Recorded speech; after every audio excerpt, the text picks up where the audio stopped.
So in January of 1997, I decided to take a dance class, and dance class happened to be at the Solar Eclipse in Washington, D.C., led by Lawrence Bradford. And actually, that's where I met Kermit. We actually started taking the same class 15. Went through the beginner's class, and then I went through the intermediate class, graduated from the class, and I said to Kermit, we developed friendship while we were there. And I said to Kermit after I graduated, he said, "Are you coming back to class?" And I was like, "I'm there. Why? I've already completed the class." He was like, "You can still come back to class. There's more to learn."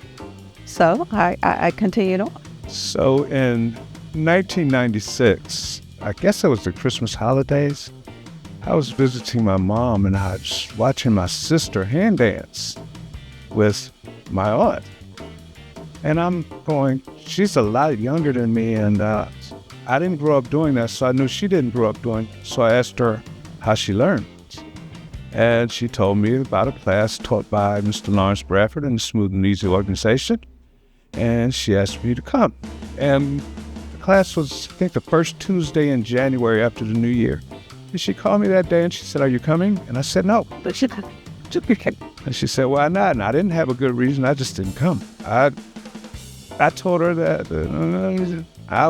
to be honest, I was nervous about it. I wasn't comfortable about going to a dance class. So I went in there and met Mr. Bradford, and I saw about 100 people in there. Yeah. Because our class was huge.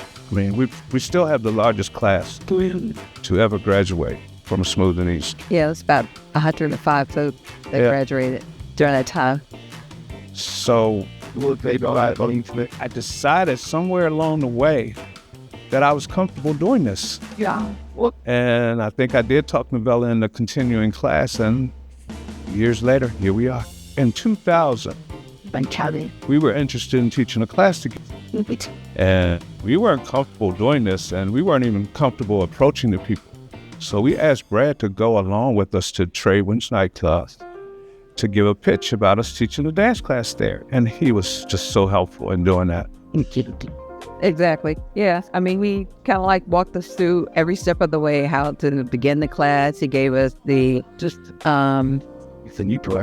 flyer that we used, helped us with promoting the class, even promoted the class for us. So he was very instrumental in doing that, as well as helping us propel our dance. I think you asked us how influential Brad was for us.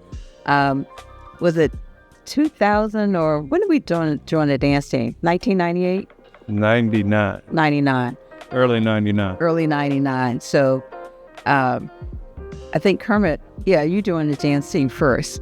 And later on down the road, I guess about 6-7 months down the road, maybe a year, I became a member of the dance team. And the reason why I'm bringing that up is because one of the things that Brad, being our mentor, our instructor, taught us once we joined the dance team, we started focusing more on our techniques, which is always key. In order to be on a dance team and compete on a national level like we were dancing, you had to have solid techniques. So, and small. Very helpful. Brad used to say, "You have this tree with apples growing on it. And as long as those apples are growing on that tree, everything's fine. And as soon as those apples hit the ground, they start to turn brown and they start to rot." And what his point was, as long as you're in class, you're growing. You're on that tree growing. But as soon as you stop taking class, your dance starts to dwindle. And I don't know how many people Novella and I have taught. And I go out dancing now and I think, we didn't teach you to dance like that. And that's purely because their dance changed because they stopped coming to class. It doesn't mean that they can't hand dance, but the technique is slightly different. One of the things that I think of in teaching classes, especially the beginner's class, is we always refer to as hand dance 101, the fundamentals of hand dance.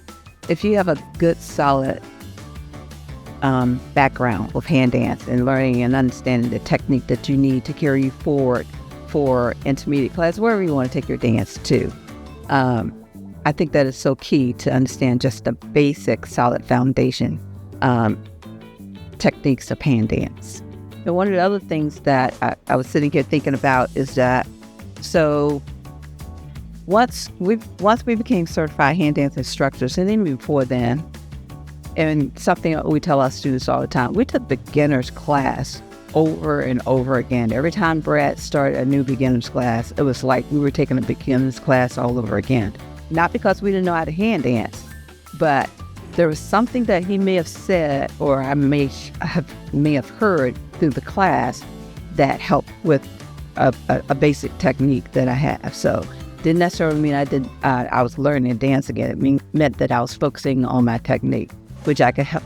Which me focusing on my technique helps me to help my students with their technique.